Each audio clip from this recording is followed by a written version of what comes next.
We have Wade here. Actually, I invited him to come. He's head of segment department at Plug and Play. You know, he's one of the largest accelerators globally, and he's head of energy and clean energy sector. He's working with tons of startups, and I know they have quite a few startups working in climate change because they are all in innovation and taking on problems and the way they see it. I thought it might be useful. Wade shares what he sees on innovation and startup side and what people and what is the major conversation there. If he has a few minutes, he has to leave, but I thought maybe we can seize the moment. Terrific. Thank you very much, first of all, Shayan, and thanks, Herman, for that kind transition.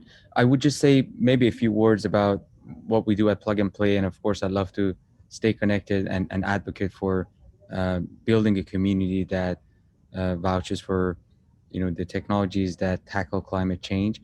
So Plug and Play at the core is an accelerator. We invest in early stage companies in about 150 startups every year in early stage. We also work with corporations. So we run 55 accelerator programs with about 500 corporations globally. I'm based in our California headquarters in Sunnyvale, where we run industry specific innovation platforms. I lead our energy and sustainability division, and our mission is to find and invest in startups that can reduce the environmental impact and greenhouse gas emissions. And most of my clients are in the energy sector, being electric utilities, oil and gas companies, which are, as you all know, some of the more polluting industries.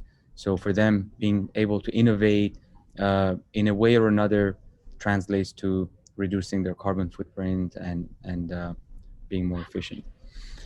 I'll take a quick pause here. I hope that brief introduction was helpful. But I mean, What do you see as the trend of innovation? If you want to summarize it, what you have seen last couple of years, or however you want to summarize it, where do you see the yeah, innovation goes? What kind of problem startups try to solve? yeah, and as you all may have seen, we have seen an uptick in the number of investments in the clean tech areas in the past 2 to 3 years. So I've been with Plug and Play for about 5 years, and we're now seeing, a rise in the number of investors, not only in terms of the size of their check, but also in terms of the number of investments in sustainability related areas. So technologies that existed, 5, 6 years ago are now being seen from a completely refreshed lens.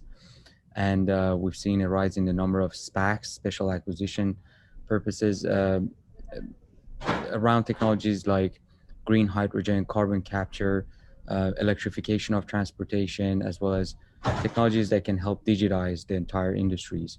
So we definitely have seen, again, an uptick in the number of investments. We ourselves invest, heavily on technologies that can reduce the inefficiencies across the industry. So we focus on more of like B2B or B2B2C technologies.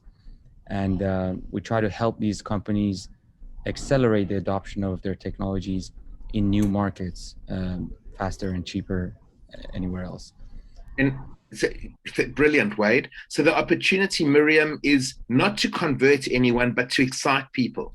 So if, for example, Wade had 2 or 3 or 4 technologies that's in his portfolio, and we could potentially have an investor forum where we could invite those people to pitch their ideas, and then invite the CEOs of BP and Ampol and Transport New South Wales and the people who actually are running these conglomerates of energy and transport businesses to come and say, this is what Plug and Play are doing. And what this forum is just an ability to intersect the young with the established. And there are lots of players that do that in the marketplace, but this is something that we do, and I think we do very well. How can we basically use this technology that has been quite successful in another forum? How can we import that into this and enable us to intersect and communicate and get people who understand the issues of climate to those who say, well, I don't really know. One of the things that I found is that corporations, they want to help. They want to get involved. They want to actually make change, but they don't know how, and they're too busy doing their urgent and important things.